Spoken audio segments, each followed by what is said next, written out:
In this episode, we're finishing up our sailing in the southwest of England and then preparing for our crossing of the Bay of Biscay across to Spain.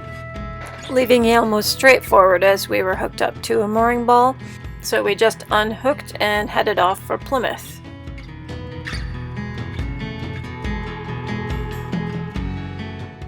Our destination was the Mayflower Marina, which is a nice little fully functional marina on the outskirts of Plymouth.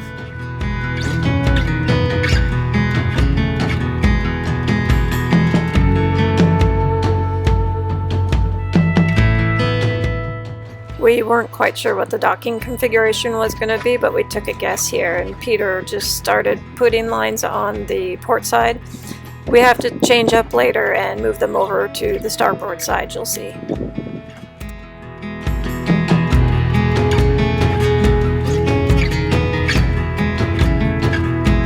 We have arrived in the Mayflower Marina in Plymouth, and Dawn did a perfect docking job.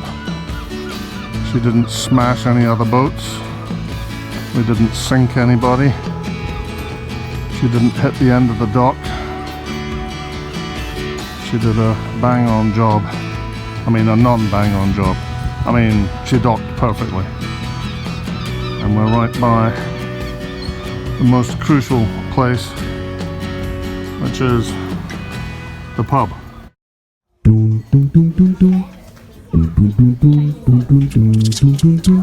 Oi.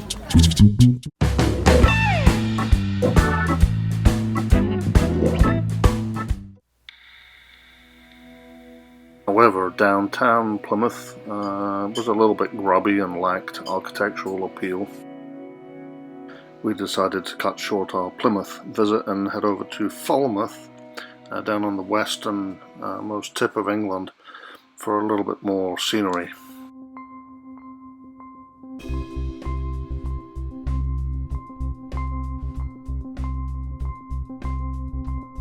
We've just left the Plymouth Sound, and a couple of sailing boats are following us out of the past the breakwater. Dawn did a good job steering out. She didn't hit any super tankers, of which there is one over there. Not hitting super tankers is a key skill of Dawn's now. We've got some real gusty winds as the wind sort of gets funneled into the Plymouth Sound. So the wind was jumping from 12 knots to 23 knots in the course of a few seconds. So we just put one reef in and just give us some extra control.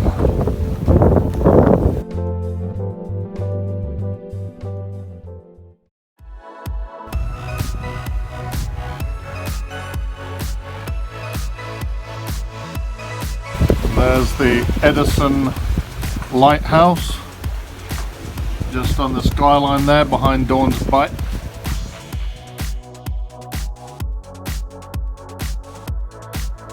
We're offshore, halfway between Plymouth and Falmouth now, and we're running on a broad reach, and we got 21, 22 knots of wind, pretty nice. Our plan, once we get to Falmouth, is to use Falmouth as a jumping off point from the UK. And that's pretty much as far west as you can go in the UK. So from Falmouth we're going to head directly south and cross the Bay of Biscay in one shot down to A Coruña in Spain. And which should be quite a distance, maybe 3 or 4 days of sailing. And so that's our plan. We're going to wait in Falmouth until we get a nice weather window. We can see a big low pressure cyclone coming towards us right now, so we'll probably hang in Falmouth for a few days and then shoot down south once it's past us.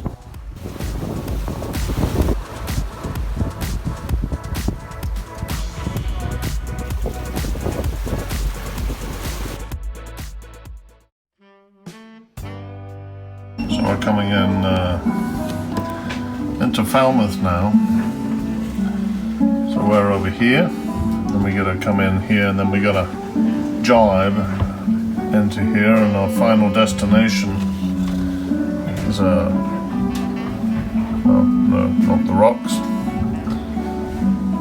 Aki, that's what you say when you hit the rocks. Look out here from Chloe, so we can see all the way around. No problem. See any tidal waves, pirates, super tankers, anything that would be good to avoid. So we're just motoring in.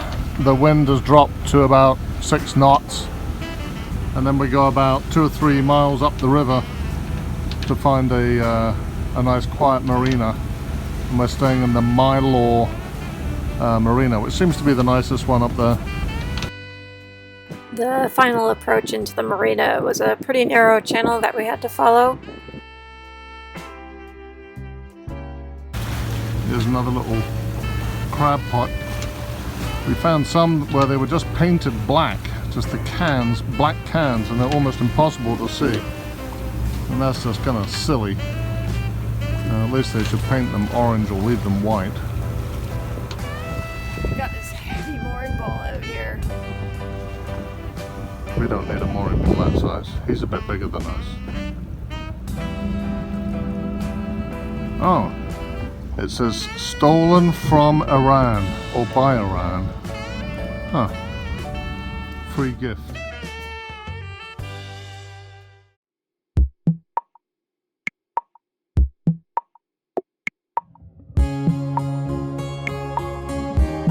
Mylor Bridge. We're walking to Mylor Bridge and we're seeing... Near Falmouth. Near Falmouth. And we're seeing plants we don't expect to see, like bamboo. I saw a panda, you know, going. How you doing? Look at the size of this leaf.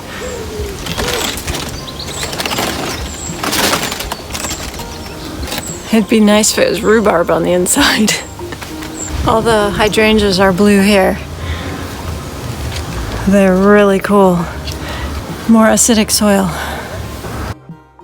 So Chloe is equipped with a pair of pre-filters. These are Raycor turbine filters that filter the diesel before it gets to the engine's filter.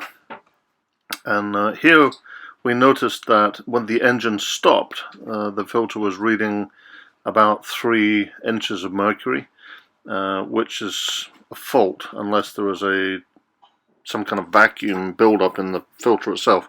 There should be a differential filter which simply measures the difference in pressure across the filter to give you an indication as to whether it's blocked or not. So this filter had been installed as faulty with about a 3 inch of mercury offset. So we have to subtract that every time we want to read the filter now. Also interesting to note the 2 different colours of the diesel sitting in the filters. And that's a result because we filled up the tanks in Guernsey, and they sell dyed diesel as the red dye in the diesel.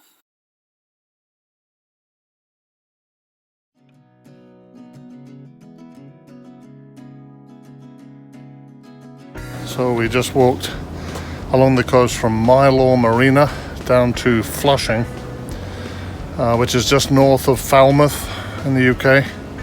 And it's kind of humid, but very green, a lot of rain here. And it is pretty in, and it's quite quiet too. Nice place, countryside. So this is Falmouth Harbour that we've just walked over to. And that's Falmouth on the other bank there. And this is Flushing over here. This is a little village on the north side of the river Fowl. We're taking the circle route, the public footpath, around Mylor Peninsula here. We're expecting rain any minute. superhuman.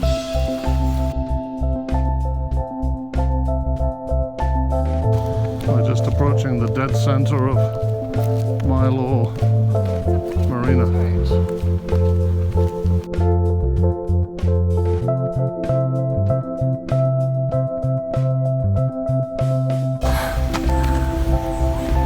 We're in a cemetery again.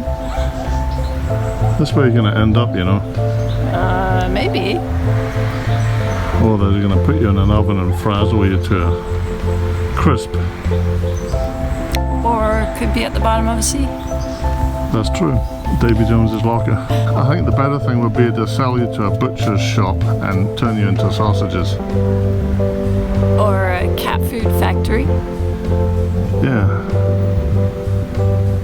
Do you think cat would eat you? I don't think a cat cares. Really? So we're sitting here in Falmouth waiting for the storm to pass. The eye of the storm is coming tonight. It's a bit rolly.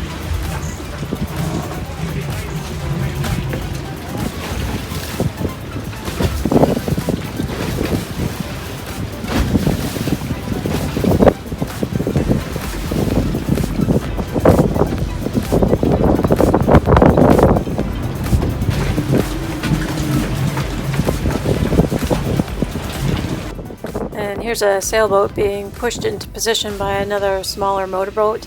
We're not sure if they had engine problems or whether it was just too windy out to be able to dock up, but it was happening several times that morning.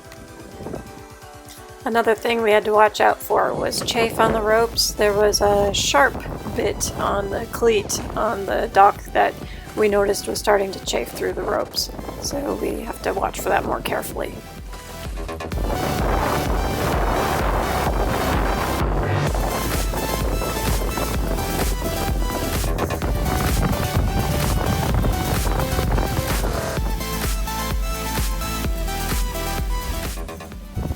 Some people waited for the windy weather to start their boat projects.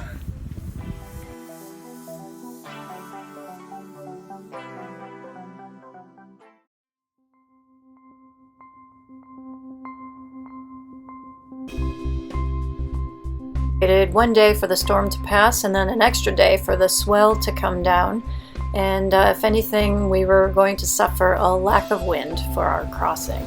Okay, we're just setting off to cross the Bay of Biscay, and we've set off from Falmouth Harbour, right behind us, and all these little sailing boats are kind of coming our way, maybe, and the wind is not forecast to be super strong, 15 gusting into the 20s, and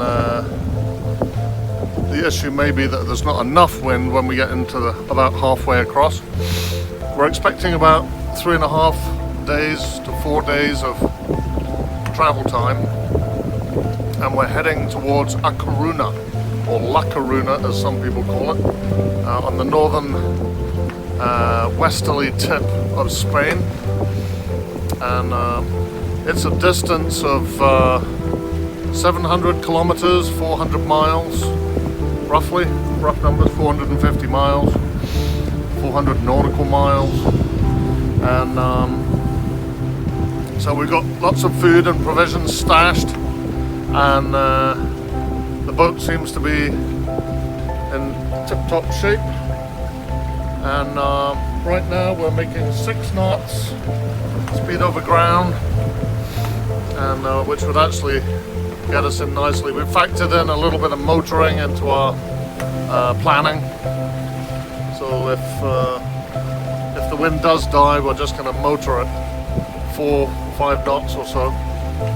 We just passed through a storm. The storm that hit us a couple of days ago was pretty heavy. It was about 35 knots out here, and but the eye of the storm has passed. Okay, this is day 1 of the Bay of Biscay crossing from Falmouth to A Coruña, and it's about 435 nautical miles. We this is the first time we're going to be night sailing, so this is a first for us. Another first is a multiple day sailing. My personal concerns are, cooking and sleeping on the boat. We'll see how that goes, and then we'll work out a schedule between us for, who's going to be on watch, how long. We're roughly thinking 3 to 4 hours between us. My other concern is it's only the two of us. There's not three of us. It would be, the more people, more comfortable for watches, but we have to get used to sailing with the two of us, so we'll work out the best solution for that.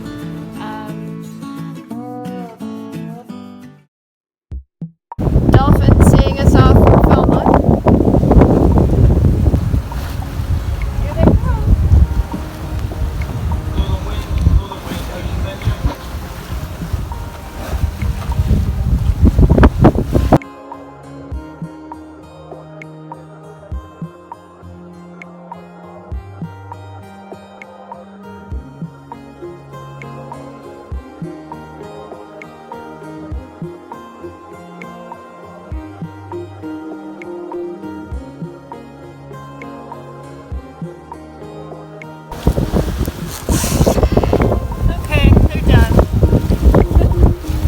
Do you like dolphins, Don? Oh, they're so cool to watch. They outmaneuver this boat about 1,000,000 to 1. Yeah, I feel like a blue whale compared to those things. Yeah, it's cold and rainy and a bit drizzly and there's fog coming in. So, all the better reason to head to nice sunny Spain. A Coruña. It sounds like some kind of beer, a Coruña. Something with tequila mixed in with it, maybe.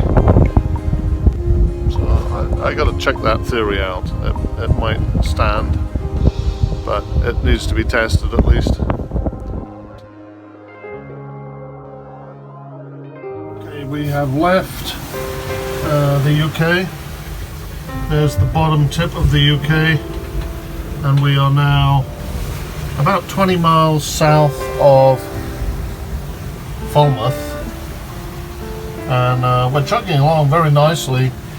Our boat speed 4.4 knots, speed over ground 6 knots, and we're sailing in 14 knots of wind, and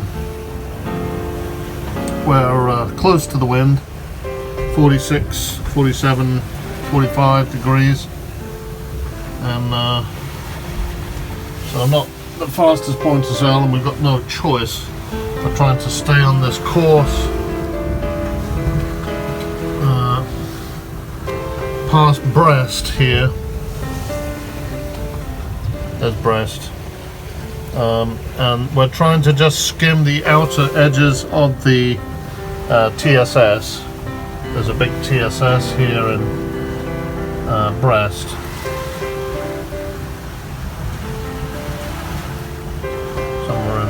There it is, TSS. So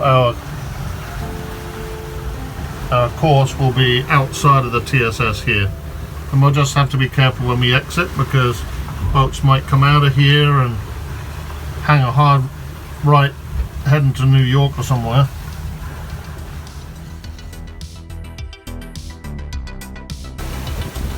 So we have a ship coming at us. It's a tanker.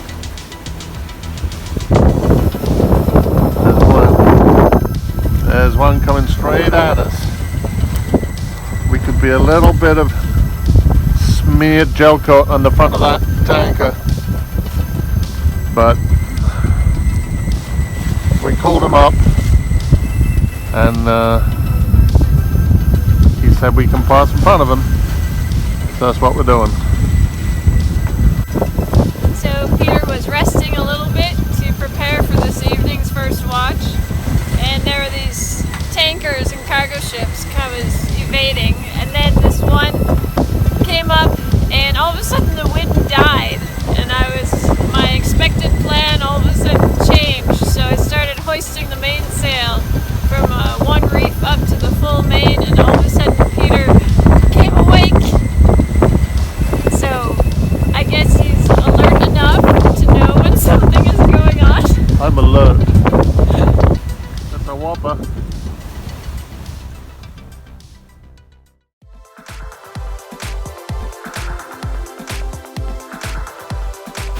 we're just whizzing along now across the Bay of Biscay. We're 50 miles from land and heading off to France.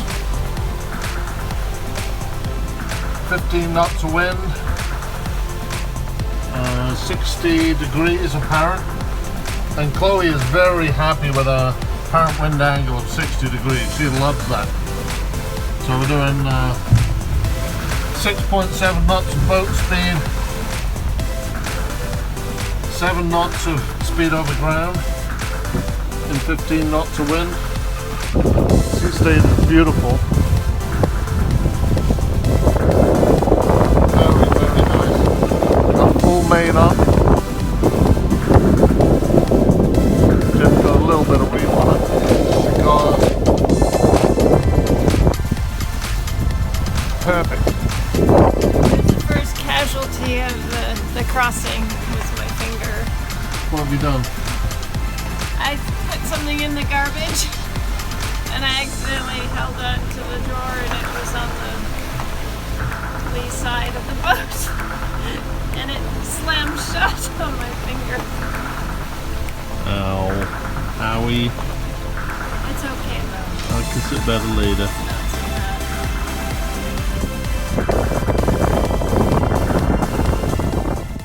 Though it's kind of noisy outside with all the wind flying around, inside of Chloe is a very quiet environment.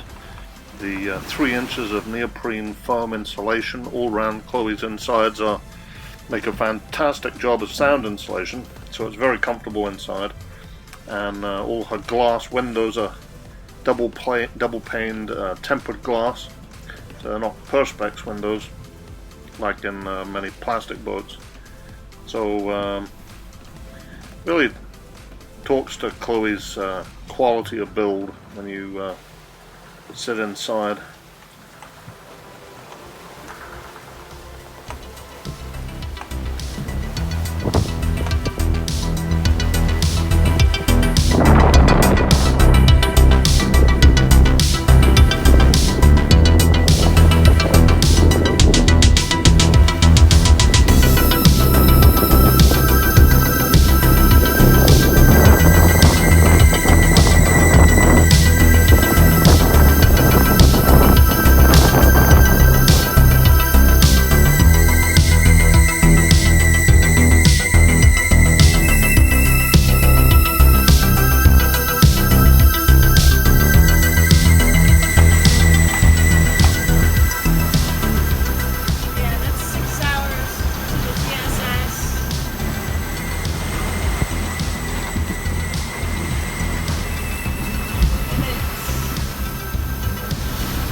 This is my kind of sailing. Your feet are on the controls. No, they're not. I have accidentally taken off autopilot on that. You're a killjoy. Just move your belly back.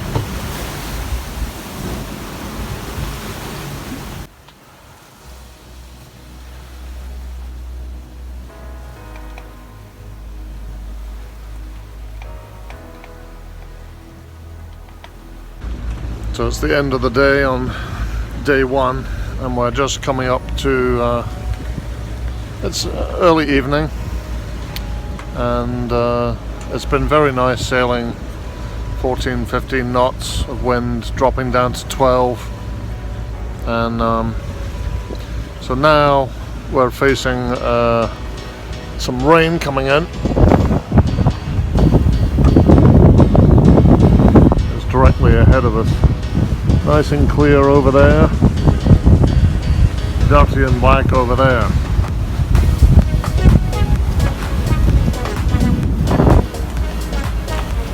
So we'll probably have to dive for cover at that point.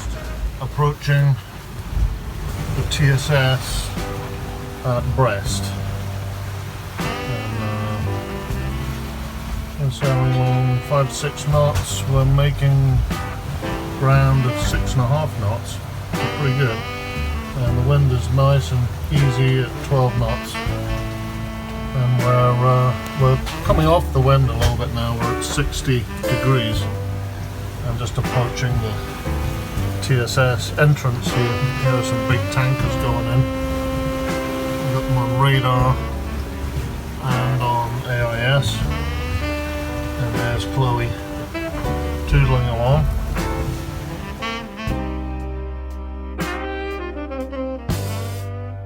Hands down, my favorite time of the day each day was at dusk. Sundown.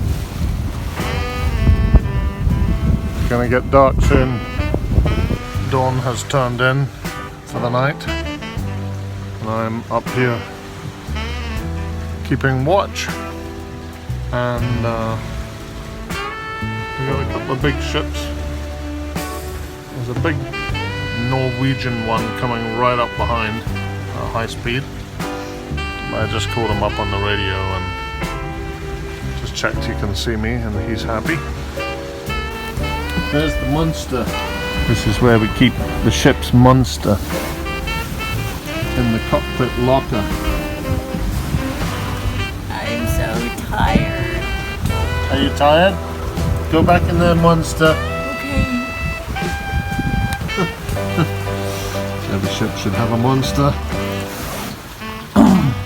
You never know when you might need one.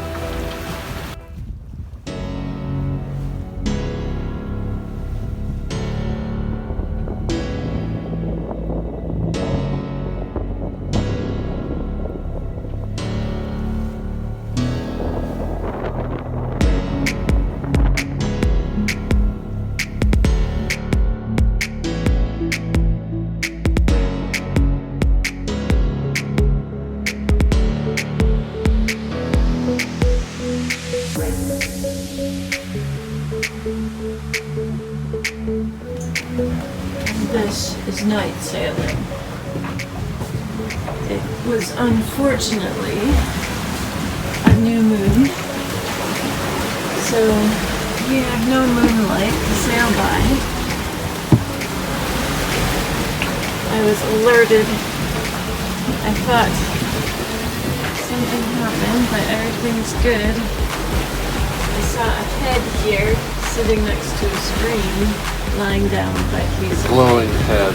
yes, a glowing head. Luminescent heed. Yes. And all we have out front is nothingness and stars. Oh yeah,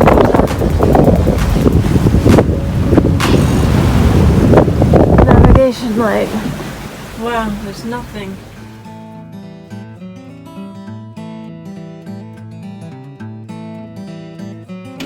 So we made it through the first night.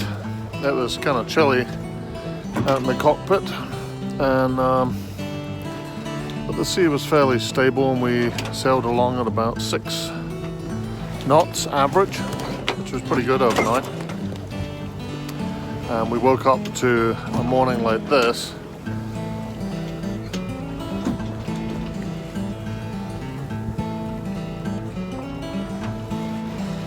Absolutely beautiful day today, but not a lot of wind. So the wind died at about 4 in the morning, and so now we're left with 8-9 knots, so barely enough. We're making about 6 knots because the wind angle is so good right now. We're essentially beam reaching.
During the day it's quite pleasant and I quite enjoy it.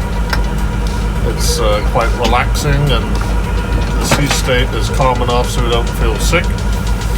But at night it was just very hard to stay awake, and with all the ships popping out the TSS just over there, we had to stay awake and look at all these big old tankers and cargo ships flying towards us. So it was very, very tiring overnight and hard to stay awake, so draining in that respect. But now it's daytime again and kind of popped alive somehow. On the second day, we approached the Bay of Biscay shelf off the northwest corner of France. The distinctive characteristic of the Bay of Biscay is that this shelf occurs over a very short distance. As you travel west, the depths range from only a couple hundred meters almost instantaneously to over 6,000 meters. The result can be a dangerous wave height at the shelf with the right mixture of currents and winds. In these low wind conditions, we would ideally have a light wind, light air sail, like a Jenniker or an asymmetrical spinnaker. And we have ordered one, but it hadn't come through in time for us to use it during this trip, which was a bit of a pity, but oh well. We're going to have to pick it up later at some later opportunity. It was difficult for both me and Peter to sleep.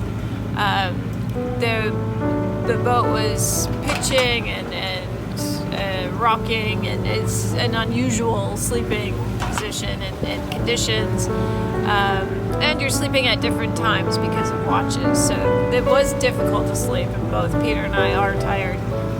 So we're taking better shifts and sleeping.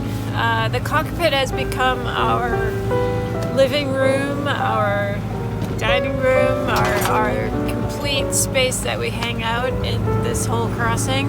It's a wonderful place to sit out for these 4 days. Surprised that in the evening when I got up for my watch, I came up the stairs and all I saw was this mast swinging. Stars were rocking back and forth all over in reference to the mast, and it was a new moon, so there was nothing to reference it to, no water to see. It was very disconcerting, and so I was surprised that, one, it was peaceful, but two, it made me a little nauseous.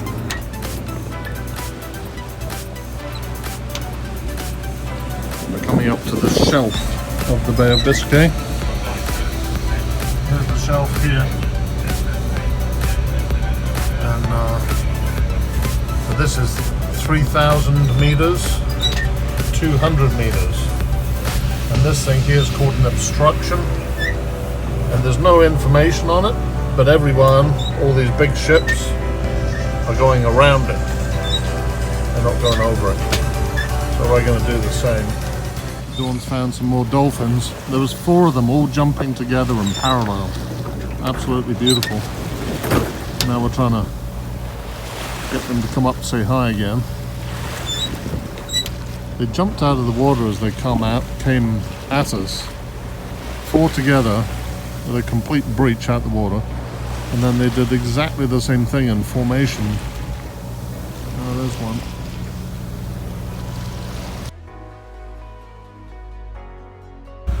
Right in the middle of the Bay of Biscay, and this is the major obstacle to avoid, and you've got plenty of time to do it, so it's fairly easy.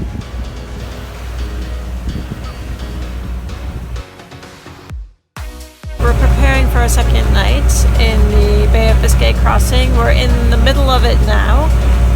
We did cross the ledge where it drops to like 3,000 meters. We're still looking out for the occasional cargo ship and tanker tonight. They seem to be coming about every half an hour.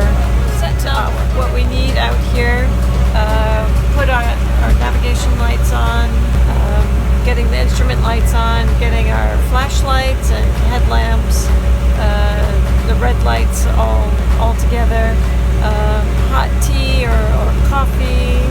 snacks you want, warm clothes, and getting your bed set up in the cockpit. We basically have been living in the cockpit during the entire crossing. It's nice and fresh air all the time. Sun is getting ready to set. Absolutely beautiful day, but not if you wanted to sail. Here comes the NYK Vesta, which is a cargo ship, and I just calculated that it is 1,126 feet long, this thing, so it's a real beast of a ship. A beam of 46 meters and a length of 338 feet. So this thing is absolutely huge. It's barreling along at just under 20 knots, and we will pass it by 3/4 of a mile in approximately 20 minutes.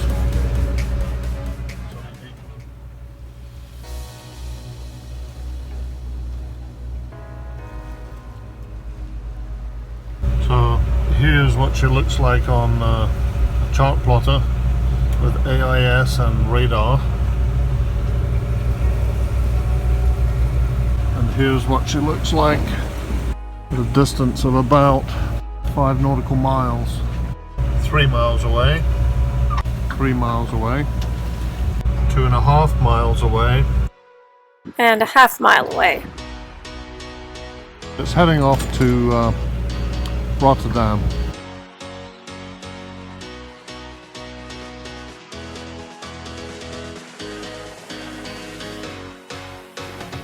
I got our beanie hats with flashlights embedded, ready for a warm, well-lit night. You look like a Dalek with one of those on. Exterminate. A darling? No, a Dalek. Oh! You're not a darling, you're a Dalek. There's a big difference. Okay, which one do you want? A Dalek. Ribbed or smooth? Oh, you choose. Okay, Peter, let me explain how you use it. It's complicated. You press the button, Complicated. and then you keep pressing the button. That's complicated. I don't know. That might be beyond me. Probably is beyond me.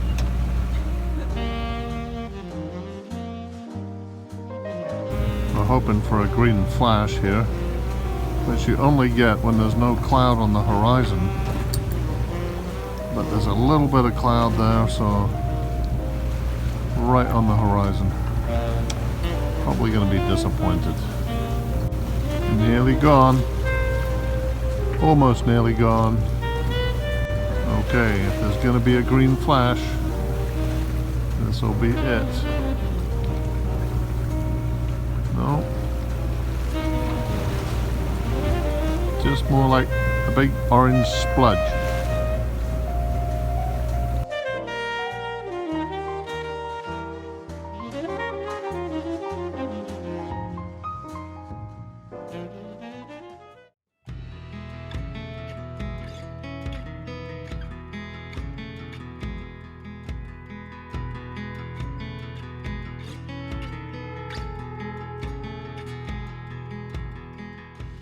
You fill up a tank of diesel, you never know how clean or dirty it is, so we do a daily check of the differential pressure gauge across the filter, just to check that the diesel's not very nasty and that the filter's still good.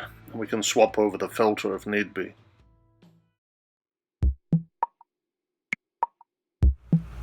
So this is day 3, midday. The second night was the wind was almost zero, and it was just this glassy ocean rising with large swells, but flat as a pancake, not a ripple. And a few dolphins floating around, and it was very easy. We just had to motor, we had no choice. And then today the wind has picked up a little bit. It's not great at all. It's sitting around 10 knots max. We saw some tuna jumping out of the water, which was kind of strange. I guess they were going for herring or small fry or something tasty. And just as the sun was going down last night, there was this huge puff of air, and I saw this large whale. It wasn't a dolphin because there was no fin. This large whale must have been. Just cruised past the boat at about 10 feet away, just let out a huge jet of air. But he just disappeared after that one puff and he was gone. Or she. Probably a she. It's more like a she. One puff. We're kind of struggling to get our direction. We're a little bit into the wind right now. And we've only got an apparent wind angle of 30 degrees. So we're struggling with that a little bit. And but basically we're on track. We're trying to time our arrival for daytime. We don't want to land in a port at night. So we're having to maintain a speed over ground of about 6 knots to hit that at a reasonable time, factoring in a little bit of fluffle time at the end when we're going to be looking for the marina and trying to work the way around rocks and stuff. So 6 knots should give us a couple of hours of slop and some wiggle room at the end. And but other than that, we're all on track. This is the end of day 3, and it started off very calm, and now it's quite a nice chop. We got about 10 knots, 12 knots. We're just relaxing here and waiting for the sun to go down. That'll be our last night tonight before we get into A Coruña in tomorrow afternoon. In the sky, a translucent blob that's floating. It's either a strange refractory phenomenon from clouds, or it is a flying saucer of some form, some alien artifact. I've never seen anything like that. A suspended, luminescent, colourful blob floating in the sea.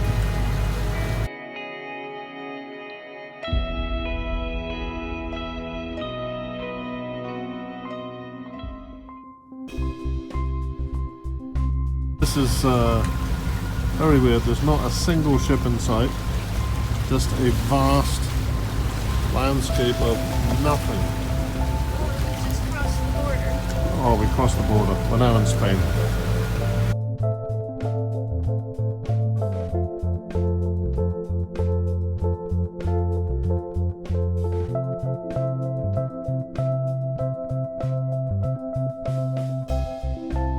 So the wind has backwinded our jib.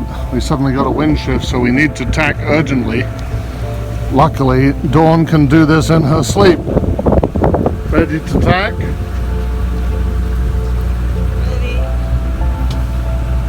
Tacking.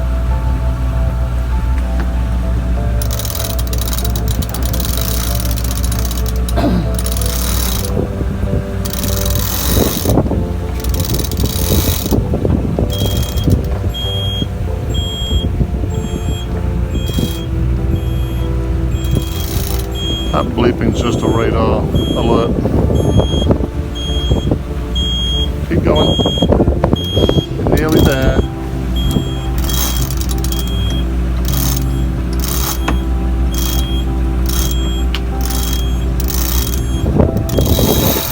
There you go.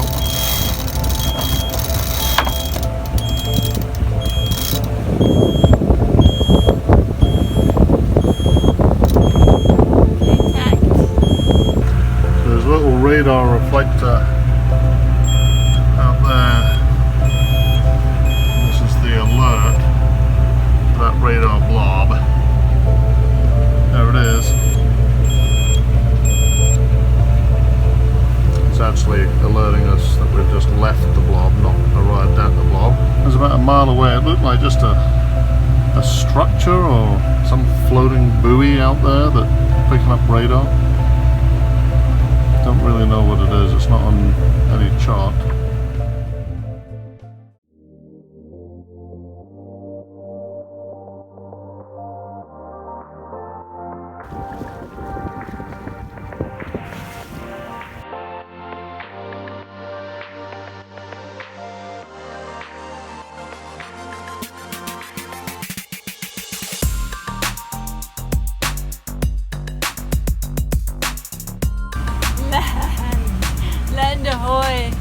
have Spain. Do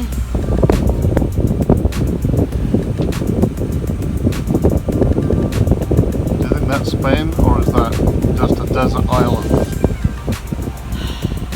We only know what Navionics tells us. It might be Tahiti. I really don't care. It's land.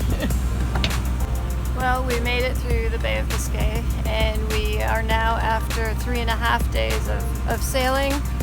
We're exhausted from lack of sleep, but pleased with the sailing that happened over the 3.5 days. We're happy with the experience. So the plan is to stay here a couple days and then keep heading south. Probably more night sailing, a couple days sailing at a time. We want to get 5 days or less of sailing to get down to Tangier. Here's the breakwater. Pretty massive structure and a beautiful modern art there. As American citizens, we are only allowed to stay in the Schengen area for 90 days out of a rolling 180 days. So we have to move down past the European countries, Spain, Portugal, fairly rapidly to be able to get out down into Tangier, Morocco.